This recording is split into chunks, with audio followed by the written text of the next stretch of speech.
एक भूले बिसरे जंगल में, जहां सुबह की धुंध फुसफुसाकर रहस्य सुनाती थी, एक नंगे पांव लड़का अकेला भटक रहा था।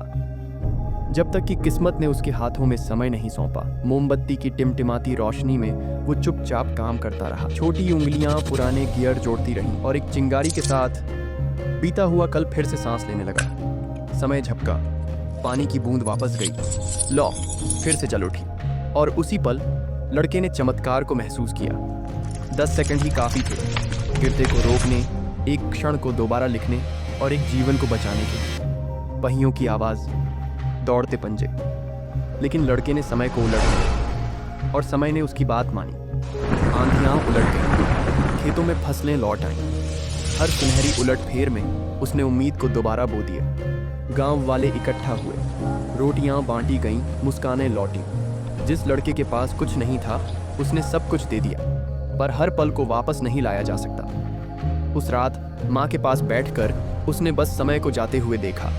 सुबह सब कुछ थम गया, माँ की सांसें धीमी हो गई और लड़का बस उस एक आखिरी जादू को थामे बैठा रहा। बार बार उसने समय के पीछे, बार बार माँ चली गई। कभी कभी चमत्कार भी टूट जाते हैं। घड़ी चटक गई, चिंगारियां उड़ी और समय, जो कभी उसका साथी था, अब चुप हो गया। आखिरी कोशिश, कोई चमक नहीं, कोई हरकत नहीं, बस एक भारी खामोशी, एक अलविदा।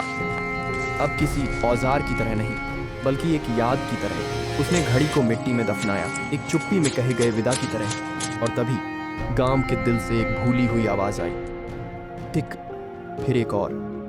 पुराना घड़ी घर फिर से जिंदा हो गया। समय बहने लगा, सेकंडों में नहीं, कहानियों में। खेत खिले, बारिश लौट गई, हंसी फिर से चेहरों पर छा गई और उस छोटी सी झोपड़ी में सांसें लौटी। माँ की आंखें खुली। समय ने प्रेम का उत्तर दे दिया। उसने माँ को थामा।